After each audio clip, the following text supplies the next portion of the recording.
Você está no canal Eu Estudo a Lição com o pastor Samuel Camilo. Hoje é domingo, dia 4 de agosto de 2024. E o tema que estudaremos na nossa lição da escola sabatina será Tradições Humanas versus Mandamentos Divinos. O texto que serve como base para o nosso estudo de hoje encontra-se em Marcos capítulo 7, versos 1 a 13, que diz assim: Certo dia, alguns fariseus e mestres da lei chegaram de Jerusalém para ver Jesus. Observaram que alguns dos seus discípulos comiam suas refeições com as mãos impuras, ou seja, sem lavá-las. Pois todos os judeus, sobretudo os fariseus, não comem sem antes lavar cuidadosamente as mãos, como exige a tradição dos líderes religiosos. Quando chegam do mercado, não comem coisa alguma sem antes mergulhar as mãos em água. Essa é apenas uma das muitas tradições às quais se apegam, como o lavarem copos, jarras, panelas. Então os fariseus e mestres da lei lhes perguntaram: por que os seus discípulos não seguem a tradição dos líderes religiosos? Não comem sem antes realizar as cerimônias de lavar as mãos? Jesus respondeu: Hipócritas, Isaías tinha razão quando profetizou a seu respeito, pois escreveu: Esse povo me honra com os lábios, mas o coração está longe de mim. Sua adoração é uma farsa, pois ensinam doutrinas humanas, como se fossem mandamentos de Deus. Vocês desprezam a lei de Deus e a substituem por sua própria tradição? Disse ainda: vocês se esquivam com habilidade da lei de Deus para se apegar à sua própria tradição. Por exemplo, Moisés deu essa lei: honre seu pai e sua mãe. E quem insultar seu pai ou sua mãe será executado. Vocês, porém, ensinam que alguém pode dizer a seus pais: não posso ajudá-los. Jurei entregar como oferta a Deus aquilo que eu teria dado a vocês. Com isso, desobrigam as pessoas de cuidarem dos seus pais, anulando a palavra de Deus a fim de transmitir a sua própria tradição. Esse é apenas um exemplo entre muitos. Bom, quando olhamos aqui para esse texto representa realmente um momento de grande embate da parte de Cristo em relação aos líderes religiosos do seu tempo. E a grande questão aqui era uma tradição que havia se estabelecido entre as pessoas relacionado a uma prática de purificação cerimonial, uma prática de lavagem das mãos, braços, o rosto, antes de poderem fazer uma refeição. Mas não apenas isso.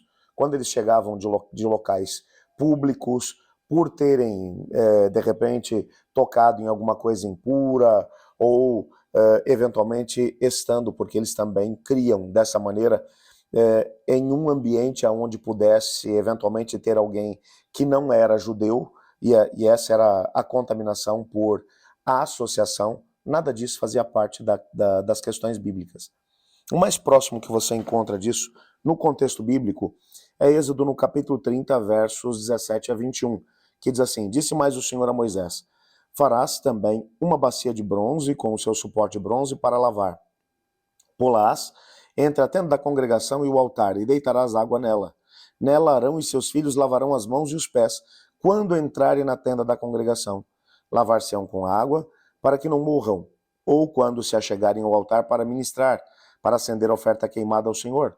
Lavarão, pois, as mãos e os pés, para que não morram, e isso lhes será por estatuto perpétuo, a ele e à sua posteridade, através das suas gerações. Eu não sei se você entendeu esse texto. Nesse texto, o Senhor Deus realmente havia dado um mandamento a Moisés, mencionando que todos aqueles que fossem ministrar dentro do santuário, dentro do templo, e aqui nós estamos falando de Arão, sumo sacerdote, e seus filhos, os sacerdotes, eles não poderiam ministrar junto do altar ou entrar dentro do lugar santo sem que antes tivessem feito esse ritual de purificação. Qual era a ideia? Era mostrar para eles que entrar na presença de Deus exigia que o ser humano tivesse o seu coração limpo. E é claro, como uma forma, uma cerimônia, havia essa cerimônia de lavagem das mãos e dos pés. Mas isso era alguma coisa que tinha sido dada exclusivamente para o sumo sacerdote e os sacerdotes, que ministrariam dentro do templo, dentro do santuário. Quando aconteceu aquele episódio mencionado na lição de ontem, onde nós estudamos a respeito dos Hassidim, que depois receberam o nome de fariseus, eles pegaram muitas dessas tradições, muitas dessas ordens do Senhor e acabaram estendendo essas ordens para todas as pessoas. Não havia nenhum mandamento da parte do Senhor de que todas as pessoas deveriam seguir isso. Mas agora eles mencionavam, se alguém chegar da rua, for ao mercado fazer uma compra, qualquer coisa parecida, e não fizer o ritual de purificação, lavagem das mãos, do rosto, da cabeça, dos pés, não pode, sob hipótese alguma, se sentar à mesa e comer, porque senão a própria comida ficará contaminada. Não havia nada disso no contexto bíblico, era uma tradição de homens. E agora um grupo de fariseus e de mestres da lei vem de Jerusalém até a região da Galileia, onde Jesus estava ministrando. E eles repararam que alguns dos discípulos de Jesus estavam comendo e não tinham feito o ritual de purificação. E eles agora começaram a apontar o dedo para Jesus, dizendo que nem ele nem os seus seguidores seguiam a lei de Moisés. Bom, Jesus vai responder de uma maneira muito interessante. Ele vai fazer uso de Isaías capítulo 29, verso 13, que diz: o Senhor te disse, visto que esse povo se aproxima de mim, e com a boca e os seus lábios me honra, mas o coração está longe de mim, o seu temor para comigo consiste em mandamentos de homens, que maquinalmente acabou por aprender. E ainda há um texto aqui que vai, aonde o próprio Isaías, ele vai mencionar exatamente isso. Jesus vai citar isso ali no capítulo 7 de Marcos, esse mesmo texto, mencionando que as pessoas do tempo de Isaías, à semelhança daquelas pessoas daquele tempo, honravam mais a tradição dos homens do que a tradição de Deus. O mandamento do Senhor acaba sendo desprezado enquanto as tradições dos seres humanos acabam sendo honradas. E para isso, ele vai dar um exemplo. Êxodo capítulo 20, verso 12, vai dizer: honra teu pai e tua mãe.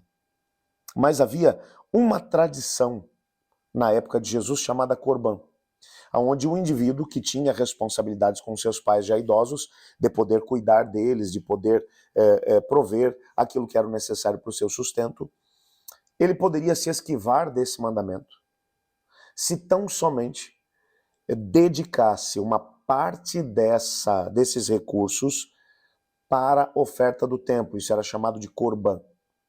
Então, se você pegar esse recurso que você usaria para poder cuidar dos seus pais na velhice e fizer de uma parte deles uma oferta a Deus no templo, o restante você pode continuar usando para si mesmo.